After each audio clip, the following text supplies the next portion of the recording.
I feel a bit embarrassed because I know, how many wonderfully inspiring authors you've spoken to often have quite a nice answer to the question of, I was inspired by, the childhood or the moonlight or something. But I was inspired by cheese because I've got a friend who's really into cheese, but sort of ridiculously so. And sort of you'll go around their house and they'll bring out these foul smelling things and go, oh no, but when you taste it, it'll be delicious. And I just thought it'd be quite, I can't remember but there was at a dinner party, I was thinking, oh, it'd be really funny if there was a beast who liked eating disgusting people in the way that my friend likes eating disgusting cheeses, sort of going, well, this person's very bitter, horrible. When you eat them, oh, the flavors are delicious. So, yeah, basically a cannibalistic thought at a cheesy dinner party was where the beast came from. And when I was working on the first book, I had a very different idea of what I thought Bethany was going to look like. I imagined, well, I think probably we all do, we imagine characters as looking at like different versions of ourselves. So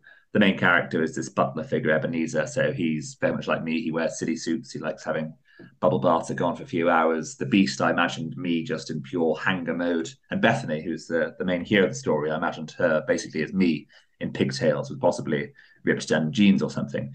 But then when I saw the illustrations, and the illustrations done by a wonderful illustrator, Isabel Fallath, her version of Bethany was so much better than what I'd imagined. It felt like quite a strange moment. You sort of think, gosh, someone knows the inside of my own mind better. It's sort of like someone's been in there and started improving it and sort of, making everything look much nicer. So and since seeing those illustrations, as I'm writing the subsequent books, I am often thinking, oh, I bet this is going to be one that Isabel wants to illustrate. But I know I still now I don't always predict. I rarely predict it correctly how she's going to bring the story to life, because I think it's such a when you're doing a middle grade book like this, which is a mixture of text and illustrations.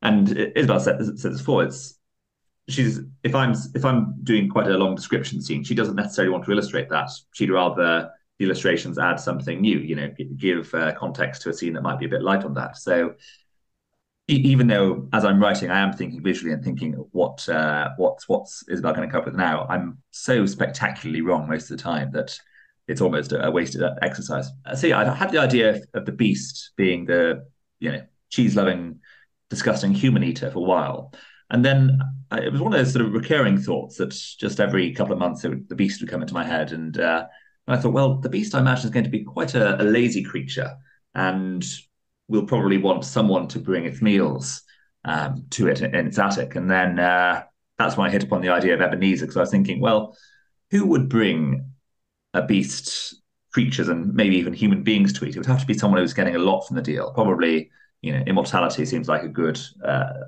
first point. I thought, well, it's probably going to be someone who's untroubled by conscience, someone very vain and materialistic, someone who could probably spend 2 to 3 years looking in their hand mirror and just be delighted by life. So, because I didn't really want to, with this book, I didn't think it was a place where, you can do some stories about immortality where people are sort of living, they're harrowed by how much life they have in front of them, behind them. But I didn't really want this for Ebenezer. I wanted it to be the focus on sort of the Beast and Bethany. So I thought, so that was creating Ebenezer in the first place, and creating all the characters were almost servicing the plot. And then as the books have gone on, Ebenezer has become more and more ridiculous. And it's sort of, Ebenezer is basically me on an extremely bad day. I've never fed the beast to I never fed any children to beasts, but a lot of his selfishness or his quirks are basically me. He's much better looking, he's got much better hair than me, but the worst parts of him are basically me amplified a bit. I think that's probably what made it a book. I did a creative writing course ages ago, and one of the things that really stuck out in my mind was the difference between plot and story. And plot is what happens, and story is why it's all happening. And I think there are a lot of plot elements. Having a beast who's going to possibly eat someone, that gives you things happening. But in terms of why I was writing this story, I think it's, for me, friendships, and as sort of corny as it sounds, have always been one of the most important parts of my life. And one of my best friends, she's not, as horrible as Bethany, but we're quite different. She, is a bit more sort of bullshit and everything. So I think in many ways it was just sort of writing something which was incredibly important to me. But I didn't realize it was about friendship. I didn't realize how these themes. I was just sort of it came about just sort of writing and following the characters. So the friendship between Ebenezer and Bethany, which looking back at it now, and as you say, it's so important to making the book sort of into a book, not just a terrible tale of cannibalism. It that came about accidentally, and then throughout the series, it's really been the thing that's helped the books go on. Is trying to make their friendship deeper. It's giving them different challenges to face, like any friendship faces. There's a sort of ongoing mystery which is sort of teased very, very softly in the first book, and then with each book, it it gets dropped in a little more about Bethany's parents. Bethany has spent her whole life wanting to know where she came from, and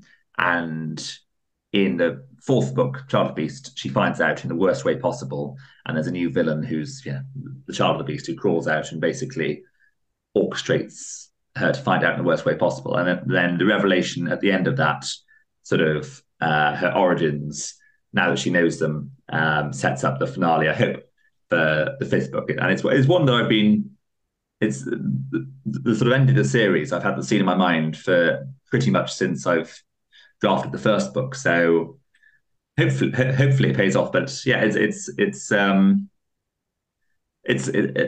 vaguely terrifying doing the sort of breadcrumb dropping, especially with a series, because you think, I hope I'm still going to want to do this when I get to the final book. But I've sort of written myself into doing it now. So yeah, so far I'm enjoying it. So fingers crossed.